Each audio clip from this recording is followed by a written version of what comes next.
하나님의 말씀 오늘 지난주에 이어서 요한복음 19장 1절부터 오늘은 16절까지만 살펴보도록 하겠습니다. 요한복음 19장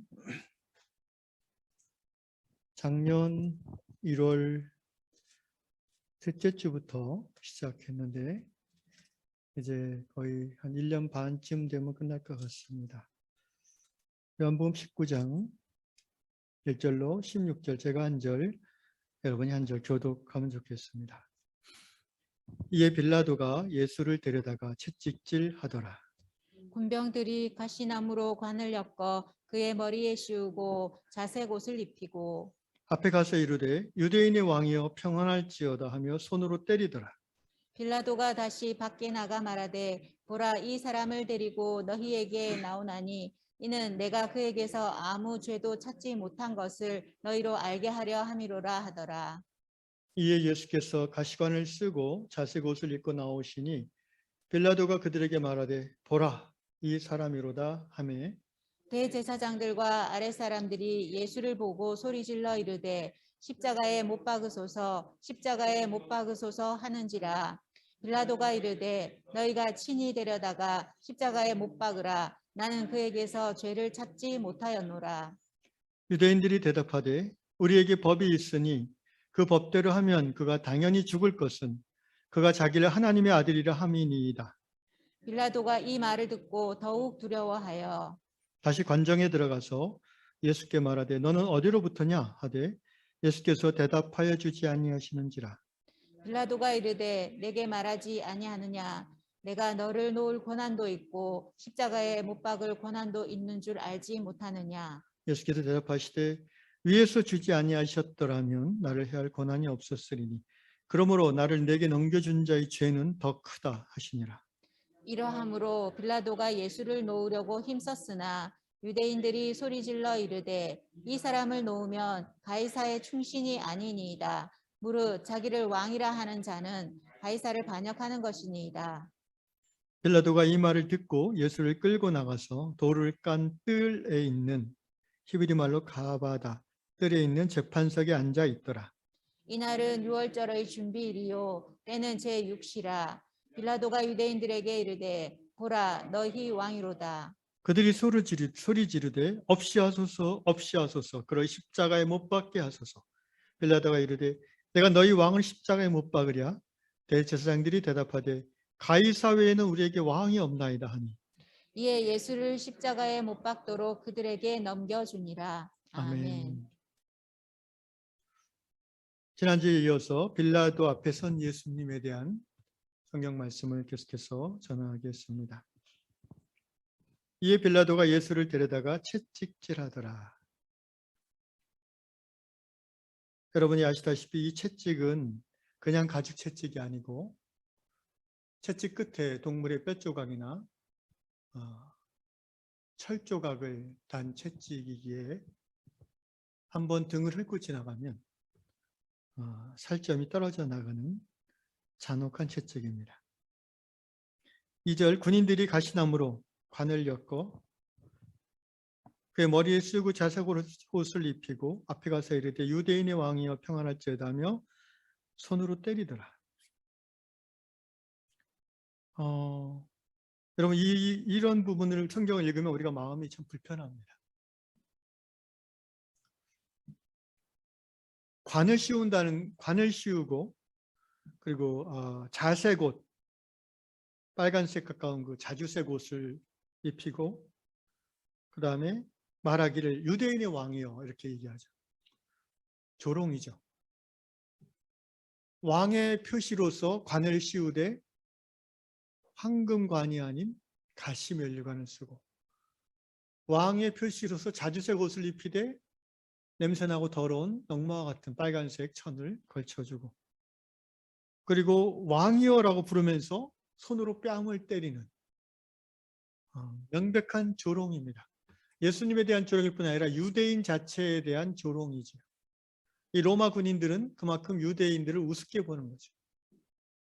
일제시대 총독부의 헌병들이 우리나라 사람들을 우습게 보고 발로 짓밟고 스틸리면은 칼로 치는 그런 것을 연상하면 비슷하다고 생각합니다. 저는 이 로마 군인들이 왜 이렇게 할까? 사람이 사람을 놀린다는 게 사실은 이게 엄청난 일 아닌가요? 마치 예수님이 사람이 아니라 짐승인 것처럼 다루고 있잖아요. 근데 이게 자연스러운 일일까요? 인간이 인간을 이렇게 다룬다는 게? 어떻게 생각하십니까? 만약 여러분이 이런 대접을 누군가에 받는다면 기분이 어떠시겠습니까? 있을 수 없는 일이라고 생각하죠. 그런데 이 로마 군인들은 빌라도의 명, 총독의 명을 받아서 지금 집행하는 거죠. 그죠? 집행하는데 꼭 이렇게 조롱하고 괴롭히면서 끌고 가라는 규정은 없어요. 그죠? 그냥 붙잡고 가면 돼요. 채찍형을 집행하고 그냥 붙잡고 가면 돼요. 만약 제가 로마 군인이었다면 모르겠어요.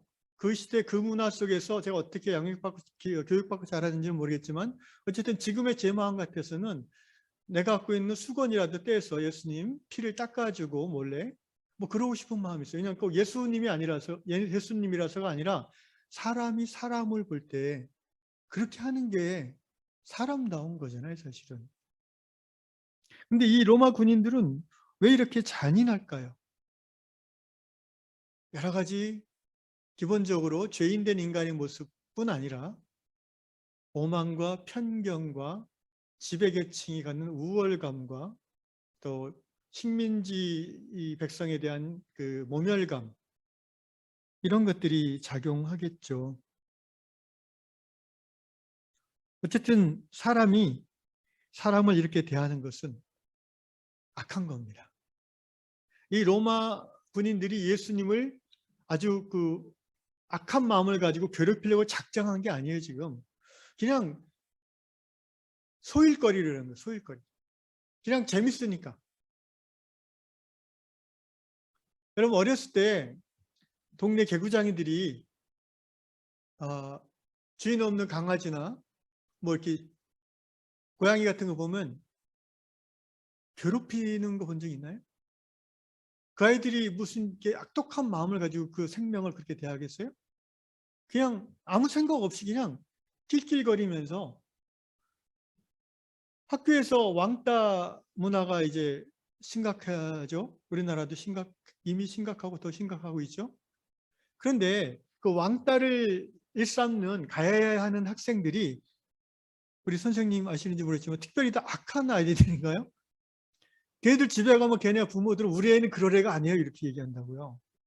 얼마나 착한데 우리 애가 말한다고. 근데 왜 특정 상황에 들어가면 그렇게 한 인간을 인간으로서 모멸감을 주는 것에 재미를 느낄까요? 왜 그럴까요? 저는 그 20세기 그 독일계 미국 정치 철학자 중에 한나 아렌트라는 분이 있어요. 여성 철학자인데 이분이 이런 얘기를 했어요. 악의 평범성. 그러니까 우리가 생각하는 그 엄청난 악을 저지르는 사람들이 특별한 사람이 아니라는 거예요. 누구도 어떤 상황에서는 그렇게 될 수 있다는 거예요. 그러면서 이 사람이 이제 그 이야기를 한 책이 이제 에루살렘의 아이만이라는 제목의 책이에요. 아이만이라는 독일 군대 장교인데 유대인 포로 수용소의 소장이었어요. 그의 손에 의해서 수천 명이 처형당했어요.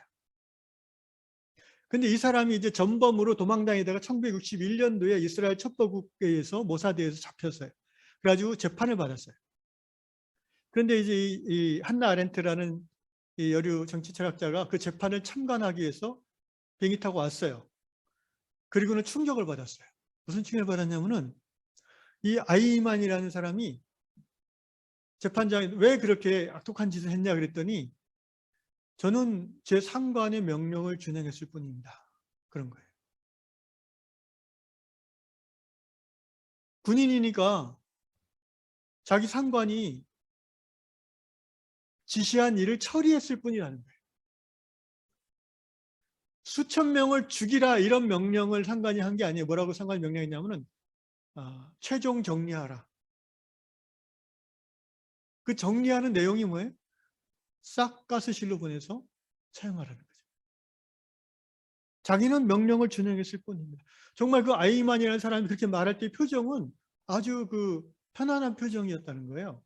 그리고 생긴 것도 뭐 이렇게 머리에 뿔 2개 달린 악마인 줄 알았더니 그냥 저같이 생겼어요. 이웃집 아저씨 같이 이렇게. 거기서 한나 아렌트라는 철학자가 발견한 게 뭐냐면 악은 평범하다. 평범하다. 그러면 왜 이 아이만이라는 사람이 그렇게 엄청난 죄를 저질렀을까? 그걸 이제 한나 아렌트는 thoughtlessness라고 표현했는데 영어로는 생각하지 않음. 명령을 받았으면 준행하는 게 일차적으로 군인의 의무인데 충성인데 그러나 적어도 인간이라면 사람이라면 이 명령이 옳은지 그른지 이것이 선한지 악한지 생각해야 되는데 생각하지 않았다는 거예요. 생각하지 않음으로 말미암아 이 평범한 사람이 엄청난 악의 집행자가 됐다는 거죠. 여기 로마 군인들도 지금 생각하지 않는 거예요. 자기가 하는 행동이 어떤 행동인지 생각하지 않아요. 학교에서 한 아이를 왕따시켜서 옥상에 떨어져 죽게 하는 그 아이들이 특별히 악한 애들이 아니에요. 그냥 생각 없이 사는 사람들이에요.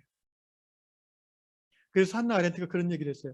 생각 없이 사는 백성이 많은 나라일수록 독재자가 집권할 확률이 높다고 그랬어요.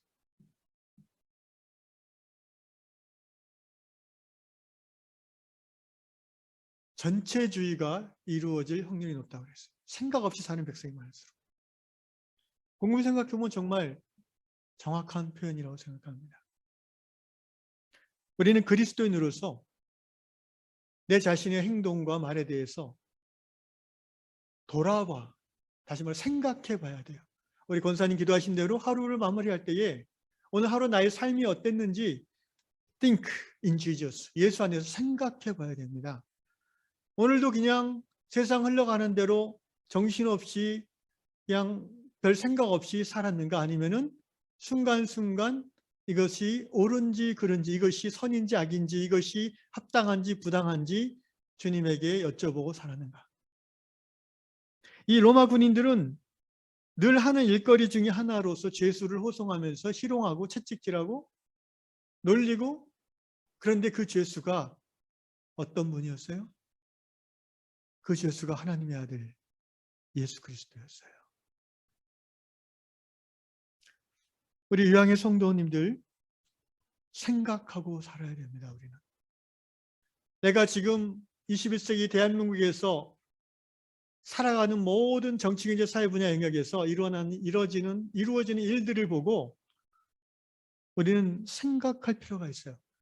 저게 하나님의 뜻인가? 아니면 저것이 우리 사회에 선한 것인가? 악한 것인가? 아니면 우리 사회가 망가지는 쪽으로 가게 하는 어떤 사건들인가?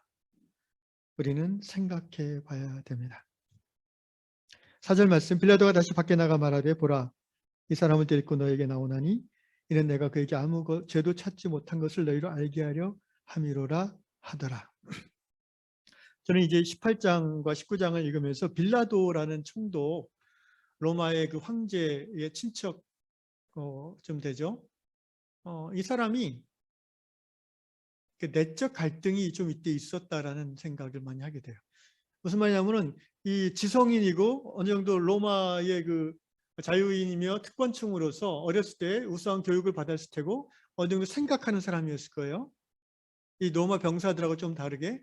그런데 자기가 생각해 보니까 이 예수는 죄가 없는 거예요. 그래서 빌라도는 예수님을 웬만하면 살려주고 싶었어요. 그냥 채찍 좀 때리고 방면하고 싶었던 거예요. 그래서 채찍질한 다음에 이제 빌라도가 다시 밖에, 그러니까 그 안토니오 요새 자기 관저 밖에 유대인들이 기다리고 있죠. 유대인들이 안으로 안 들어온다고 그랬잖아요. 유월절 참여하고자 이방인 집에 들어가면 부정하다고 생각하니까. 그래서 다시 밖에 예수를 데리고 나와서 나는 그에게 아무 죄도 찾지 못했다라고 또 얘기하는 거예요. 그리고 6절에도 끝에 보면 나는 그의 것을 죄를 찾지 못하였노라. 계속 이 얘기를 빌라도가 하고 있어요. 그 지방의 총독인데, 그 지방의 정권을 가진 권력자인데 계속해서 예수를 그가 살려주고 싶어 하는 거예요. 근데 결국 빌라도는 예수를 살려주지 못했죠. 16절을 보니까 이에 예수를 십자가에 못 박도록 그들에게 넘겨주니라. 왜 빌라도는 예수를 못 살렸을까요? 빌라도가 예수를 못 살린 이유가 두 가지라고 저는 생각해요. 묵상하면서. 첫째는 유대교 종교 제사장들, 유대교 권력자들의 협박이 있어요. 어떤 협박입니까? 12절 보세요. 이러므로 빌라도가 예수를 놓으려고 힘썼으나 유대인들이 소리질러 이르되 이 사람을 놓으면 가이사의 충신이 아니니이다. 무릇 자기를 왕이라 하는 자는 가이사를 반역하는 것이니이다. 좀 심각한 제목을 적어놨어요. 가이사에게 반역하는 것이다. 이 예수는 자칭 왕이기 때문에 가이사, 로마 황제에 대한 반역자고 당신이 반역자를 무죄 방면한다면 당신도 무사할 수 없어라는 은근한 협박입니다. 이 대제사장들, 유대 이 권력자들은 총독의 권력 밑에 있음에도 불구하고 이 하이에나 같은 사람들이죠. 총독의 약점이 뭔지를 알아요. 총독의 약점은 뭐예요? 지금 로마 황족의 친척으로서 변방의 총독으로 와 있다는 거예요. 이 사람이 지금 여기 오래 머물고 싶어 하지 않는다는 걸 알아요. 모든 총독들은 되게 그래요. 변방에 나온 총독들은 잠시 떼고 가는 기간이라고 생각해요. 그런데 이 자기의 통치 기간 중에 이 변방에서 밀란이 일어나거나 황제에 대한 반역이 일어났다는 보고가 로마로 들어가면 자기에 대한 평가가 안 좋아지는 거죠. 빌라도가 예수를 무죄 방면하지 못했던 이유 중에 첫 번째는 협박을 받았고 두 번째는 자기의 욕망 때문에 어떤 욕망? 빨리 여기 임기를 대충 마무리하고 로마로 돌아가서 뭐가 되고 싶어요? 빌라도는 원로원의 회원이 되고 싶은 거죠. 그걸 어떻게 짐작할 수 있냐면요. 12절에 이러므로 빌라도가 예수를 놓으려고 힘썼으니 유대인들이 소리질러 가로되 이 사람을 놓으면 가이사의 충신이 아니니이다. 이 가이사의 충신이란 말이 원어에서는 뭐냐면은 가이사의 친구란 말이에요. 친구. 그런데 가이사의 친구, 황제의 친구라는 별칭은 로마 원로원 회원들에 대한 별명이었어요. 어떻게 보면 황제가 다 하는 것 같지만 원로원의 견제를 일정 정도 받는 거예요. 그러니까 신분제 사회 10%의 자유인과 90%의 노예로 이루어진 로마 사회지만 그 10%의 자유인 중에도 절대 권력자인 황제를 견제하는 민주주의 세력이 있어요. 요새로 말하면 이제 국회 같은 것이죠. 빌라도는 빨리 이 변방 생활을 끝내고 황제의 친구가 되고 싶었는데 이 약점을 정확하게 이 제사장들은 찝는 거예요. 가이사의 충신이 아니다 이 말은 당신 자꾸 이러면 원로원 회원 되기 어렵다 이거예요. 13절에 빌라도가 이 말을 듣고 할 수 없이 예수를 끌고 나가 돌을 깐 뜰 가바다에 있는 재판석에 앉아서 최종 판결을 이제 하려고 하는 거죠.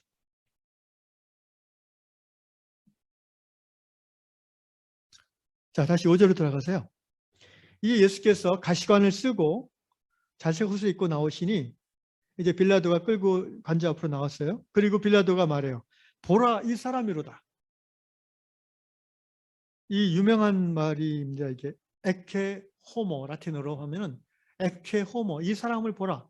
영어로 behold this man, behold this man. 이 사람을 보라. 이게 이제 왜 유명한 말이냐면은 그 17세기 이탈리아의 바로크 풍의 화가 중에 도메니코 페티라는 성화를 많이 그린 화가가 있어요. 이분이 그린 그림 중에 대해서 보이네요. 저게 이제 그 가시 면류관을 쓰고 자색 옷을 입고 머리에 피 흘리시면서 이제 사람들 앞에 서 있는 예수님의 모습이에요. 저거를 이제 도메니코 페티라는 화가가 그렸는데 그냥 하나의 그림으로 끝날 뻔했지만 이 그림을 본 한 크리스찬이 있었어요. 그가 저 유명한 18세기 이 모라비안 지역의 귀족이었던 진젠도르프였어요. 진젠도르프는 그 당시 귀족으로서 헤른후트라는 지역의 영주인데, 이 진젠도르프가 어느 날 이 도미니크 페티의 이 그림의 제목이 에케 호모예요. 이 사람을 보라 이 사람을, 이런 이 제목이에요. 근데 저 그림 밑에 보면 잘 안 보이는데 라틴어로 써 있어요. 뭐라고 써 있냐면은, 나는 너를 위하여 이 모든 것을 하였다. 너는 나를 위하여 무엇을 하겠느냐? 라는 예수님의 말씀이 써 있어요. 예수님의 말씀인 것처럼 이 도메니코 페티가 썼어요. 이 글귀를 읽은 진젠도르프, 크리스찬 백작인 진젠도르프가 마음에 엄청난 도전을 받았어요.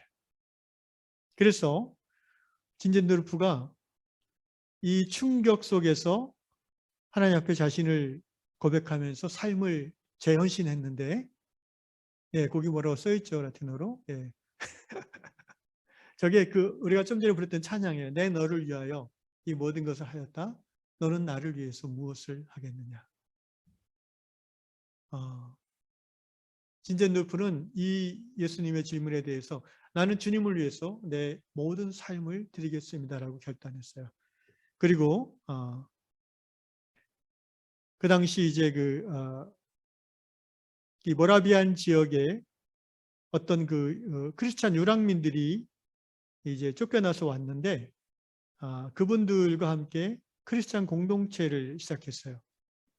바로 저 유명한 기독교 역사 속에서 유명한 모라비안 커뮤니티입니다. 모라비안 공동체. 이 모라비안 공동체가 왜 유명하냐면은, 진젠도르프가 죽을 때까지 한 60세쯤 죽었는데, 이분이 죽는 순간까지 자신의 모든 재산과 열정과 힘과 에너지를 이들을 섬기는 데 썼어요. 예수 이름으로 섬겼죠. 그래서 이 모라비안 공동체는요, 마치 초대 에루살렘 교회 같이 에루살렘 교회에서 일어났던 모든 하나님의 영광, 기적, 선행들이 이 공동체를 통해서 일어났어요. 그리고 이 18세기 모라비안 공동체가 바로 19세기 대선교의 시대, 대부흥의 시대, 대사회개혁, 기독교 사회개혁의 시대의 디딤돌이 됐어요. 이 모라비안 공동체의 영성과 삶이. 그래서 19세기 대선교의 시대라고 하죠. 또 그레이트 미션, 대선교의 시대를 거의 100년 앞서서 시작한 것이 모라비안 공동체, 선교 공동체였어요. 이런 모라비안 공동체의 선교 방식은 이미 18세기 이미 그때에 선교지를 이제 보통 19세기 선교 방식이 뭐예요? 78, 19세기 기독교 선교 방식은 제국주의적 선교 방식이었거든요. 선교사와 군대와 그리고 사업가, 비즈니스맨이 같이 가잖아요. 그런데 이 모라비안 방식은 그렇지 않았어요. 이들은 선교지에 가서 소위 성육신 선교, 그 선교지의 백성들처럼 살았어요. 그리고 공동체의 후원을 받아서 그곳에서 그들의 문화와 그들의 적합한 산업을 일으켰어요. 이 당시 18세기 모라비안 공동체가 파송한 선교사 중에 이미 남미에 가서 선교한 사람들이 있었고, 지금까지도 그 선교 공동체가 유지되고 있습니다. 선교사가 주도하고 선교사가 본국의 후원을 받아서 먹여 살리는 그런 교회가 아니라, 완전히 스스로 그 민족 스스로 교회 공동체를 이루어내고 자급자족하는 그런 건강한 교회를 이루어내는 선교 방식을 모라비안 공동체는 이미 200~300년 전에 실현했고, 오늘날도 이 모라비안 선교 방식은 우리 선교학에 있어서 연구 주제가 되고 있어요. 소위 이제 뱀 선교라는 건데요. 저도 한 10여 년 전에 캄보디아 이것을 도입하려고 그때 한번 연구했던 적이 있었는데, 뱀이란 것은 소위 비즈니스 as 미션의 약자죠. 비즈니스 하는 선교사와 예배 인도자와 그다음에 현지를 잘하는 미셔너리 선교사가 3인 1팀이 돼서 그 지역에 고용 창출을 일으키면서 동시에 예수 제자화를 이루어 나가는 그런 선교 방식인데, 어쨌든 그 기원이 된 게 모라비안 선교 방식을 연구하면서 그렇게 된 겁니다. 어쨌든 이 모라비안, 진젠도르프에서 시작된 모라비안은 18세기 부흥운동의 또 모판이 되었죠. 19세기 그 미국의 1차, 2차 대각성운동, 여러분 기억하십니까? 영국에서 시작된 그 대부흥의 물결이 19세기에 인도를 거쳐서 어떻게 왔어요? 쭉 동진해가지고 인도를 거쳐서 중국으로 해서 우리나라 평양까지 왔어요. 그 1905년 평양 대부흥의 영적 시발점이 바로 영국이었고 그 이전에 100년 전에 이 모라비안 공동체의 영성이었다는 거예요. 재밌지 않아요? 저만 재밌나? 예, 세계는 넓고 교회는 다양하고 기독교의 영성은 이렇게 팔수록 재밌습니다. 제가 이 모라비안을 주목하는 이유는 초대 예루살렘 교회와 마찬가지로 이 모라비안 공동체의 삶과 신앙이 바로 오늘 우리 한국 교회에서 우리가 본받을 부분이 많이 있기 때문에 저는 이것을 굉장히 주목을 하고 있습니다. 나중에 시간이 되면 모라비안 공동체에 대한 공부를 같이 더 하면 좋겠고요. 그래서 이 에케 호모, 이 그림이, 이 말이, 그리고 이 그림이 유명해진 이유가 바로 진젠도르프 때문이다라는 이야기를 드리고 싶고요. 빌라도가 자기의 양심에 미쳐 예수가 죄가 없음을 깨닫고 살려보내고자 했지만 또 그 빌라도의 유대인 부인이 꿈에 예수님을 보고 예수님을 해하지 말라고 막 충고하는 그런 장면이 마태복음에 또 나오죠. 어쨌든 여러 가지 이유로 빌라도는 예수를 방면하고 싶었으나 자기 안에 있는 권력, 자기 이익을 향한 마음이 더 컸고 그리고 결과적으로 유대 종교 지도자들이 협박에 이제 무릎을 꿇은 거죠. 그러나 크게 보면 이것이 하나님의 큰 구원 역사 가운데 하나의 그 장기의 말로서 쓰임 받은 악한 악역으로 쓰임 받은 거죠. 여러분 그래서 빌라도의 이름이 사도신경에 딱 들어가잖아요. 어떻게 보면 빌라도 입장에 조금 억울한 것 같기도 해요. 그죠? 왜냐하면 여기 예수님이 뭐라고 그랬어요? 11절에 그러므로 나를 내게 넘겨준 자의 죄는 더 크다 하셨거든요. 근데 그 안나스나 가야바의 이름은 안 들어가고 빌라도 이름만 딱 들어갔어요. 모르겠어요. 그건 좀 더 연구해 볼 필요가 있는데 어쨌든 거기서 우리가 깨닫는 것은 뭡니까? 이익을 추구하는 마음과 진리를 추구하는 마음은 병행될 수 없다는 거예요. 이것이 진리인 것을 확실히 안다면 우리는 그것이 이익에 손해가 된다 할지라도 내 이익을 방해한다 할지라도 진리를 택해야 된다는 거죠. 그렇지 않으면 진리를 전혀 추구하지 않는 사람과 다를 바가 없게 된다는 것입니다.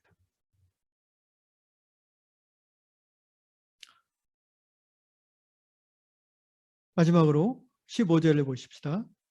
14절 이날은 6월절의 준비일이요 때는 제6시라 빌라도가 유대인들에게 이르되 보라 너희 왕이로다. 다시 한번 보라 너희 왕이로다 얘기하죠. 근데 여기서 사도 요한께서 이 날에 대한 친절한 설명을 해주셨어요. 이 예수가 십자가에 못 박힌 이 날은 6월절의 준비일이요. 준비일이라는 표현은 이 날이 이제 이날 저녁부터 6월절이 시작되잖아요. 그러니까 이 날이 금요일이라는 의미입니다. 때는 제6시라. 이 6시라는 표현이 이게 이제 학자마다 조금씩 다른데요. 통상적으로는 그냥 새벽 6시라고 보는 것이 합당합니다. 전체적인 맥락에 있어서는. 그래서 예수님이 십자가에 달린 게 아침 9시이고 그다음에 운명하신 게 오후 3시 정도라는 성경의 주장에 근거했을 때 이것이 아침 6시라고 보는 것이 합당합니다. 뭐 좀 다양한 논의가 있다는 건 여러분이 찾아보면 알겠지만 제 생각엔 그렇습니다. 그런데 왜 하필 이 사도 요한께서는 이 6월절의 준비일이란 이 말을 입으로 여기다 넣었을까요? 여러분 요한복음 1장에 보면 예수님에 대한 세례자 요한의 말씀이 나와요. 뭐라고 세례자 요한 예수님을 보고 평했습니까?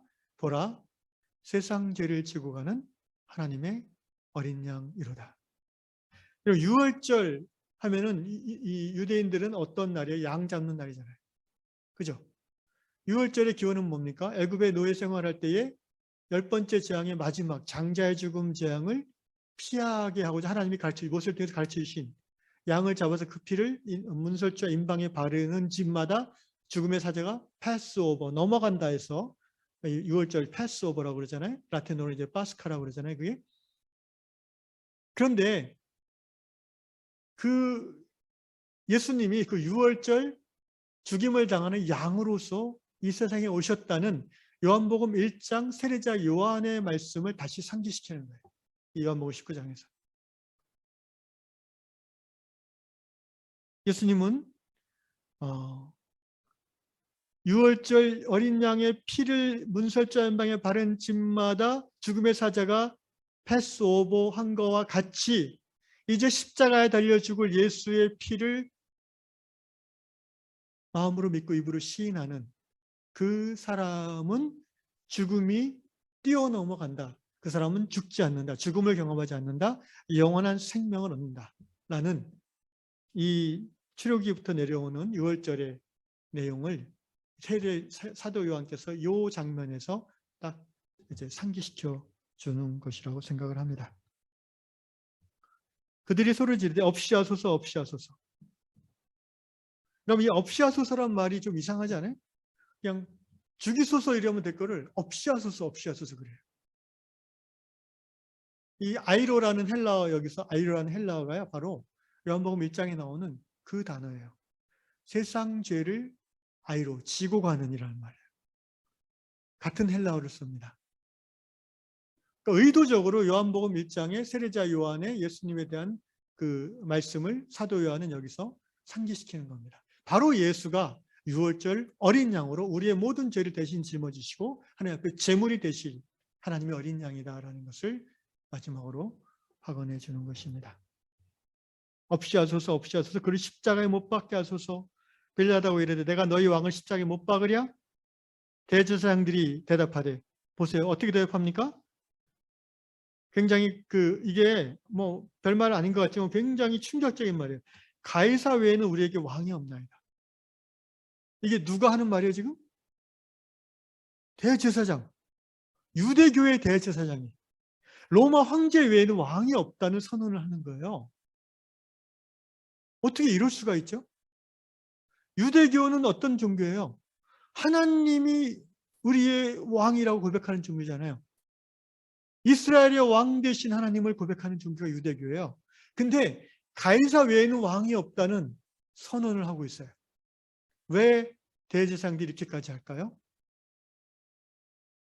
예수를 죽임으로 자신들의 이권을 지키고자 일에 있어서 마지막 선을 넘어버린 거예요. 여러분, 이래서 결국 하나님과 권력, 하나님과 재물, 하나님과 명예를 겸하여 섬기는 신앙은요, 끝에 가서는 결국 그 실체가 드러나게 돼 있어요. 이 겉으로는 다른 누구보다도 여호와 하나님을 열심히 섬긴다고 대제사장들이 결정적인 순간에는요, 이스라엘의 왕이신 하나님이 아니라 로마의 황제를 우리의 왕이라, 자기들의 왕이라고 선언해 버리잖아요. 얼마나 가증하고 리얼한 이 고백입니까? 대제사장들만 그럴까요? 2000년 교회 역사 속에서 예수를 주와 하나님으로 왕으로 고백한 많은 성도들이 있었는데 그들 중에는 이런 대제사장 같은 겸하여 섬기는 신앙이 하나도 없었을까요? 아니, 지나간 사람들은 차치하고 오늘 저와 여러분은 어떻습니까?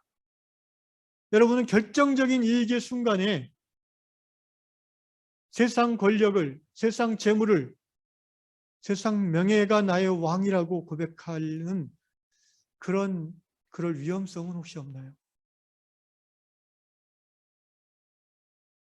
저를 포함해서 우리 모두가 이 하나님의 경고, 오늘 이 말씀을 통해서 우리에게 주신 경고를 깊이 받아들이고 회개해야 될 것이라고 생각합니다. 가이사 외에는 우리에게 왕이 없다니. 이게 총독이 하는 말이 아니고 로마 군인이 하는 말이 아니고 하나님을 왕으로 섬기는 이스라엘의 제사장들이 이렇게 얘기한다. 너무나 이상하지 않습니까? 그러나 겸하여 섬기는 가짜 신앙은 결국 마지막에 이렇게 정체를 스스로 드러내게 되는 거예요. 그래서 여러분, 나는 믿음이 좀 이 정도면 좋아.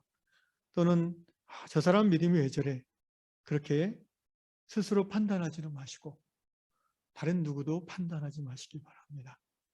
우리가 이 세상에 사는 동안에는 언제고 우리는 예수를 배신할 가능성이 있는 사람인 것을 겸손히 인정하고 하루하루 내 신앙을 지켜나가는 것에 삶의 우선순위를 둘 수 있기를 주님의 이름으로 축원합니다.